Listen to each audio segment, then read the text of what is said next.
O André mencionou essa perspectiva para o futuro. Vamos olhar, então, as respostas para o que as pessoas esperam para a economia daqui a 6 meses. Em novembro de 2023, 54% acreditavam que haveria melhora.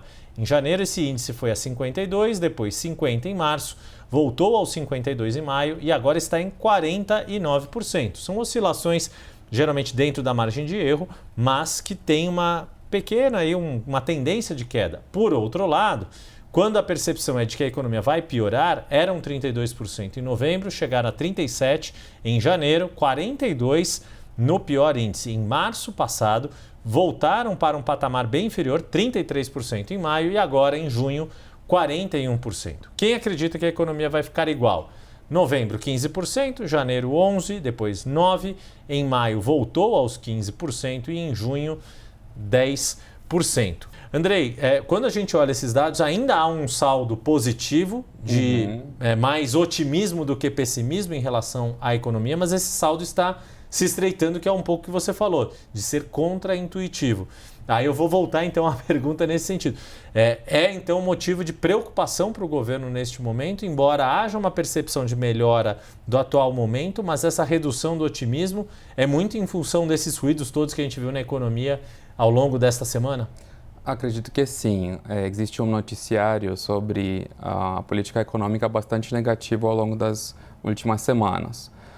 Vimos aí a decisão do Senado de enviar de volta para o governo aquela questão do PIS/COFINS.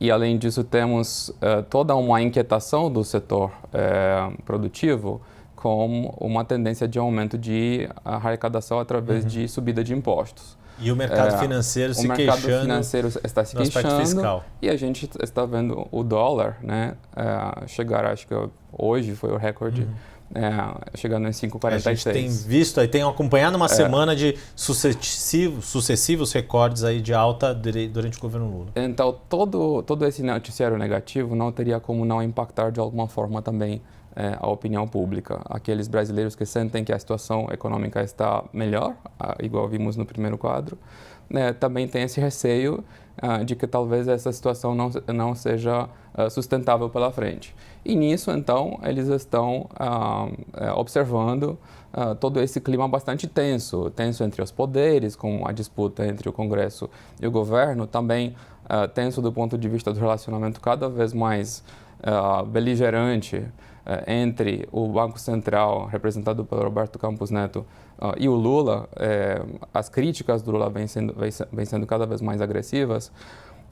E isso num contexto em que a inflação até agora, durante o ano, teve uma tendência de melhora, começou um pouco alta no início, mas depois se estabilizou, o desemprego está numa tendência de queda. Então, assim, notícias econômicas em termos de fundamentos não seriam tão ruins, ao não ser por essas questões de política econômica sobre o futuro e principalmente o equilíbrio das contas públicas. Quando se trata, então, de noticiário negativo com tanta frequência, com tanta continuidade, isso me parece que sim, acaba impactando.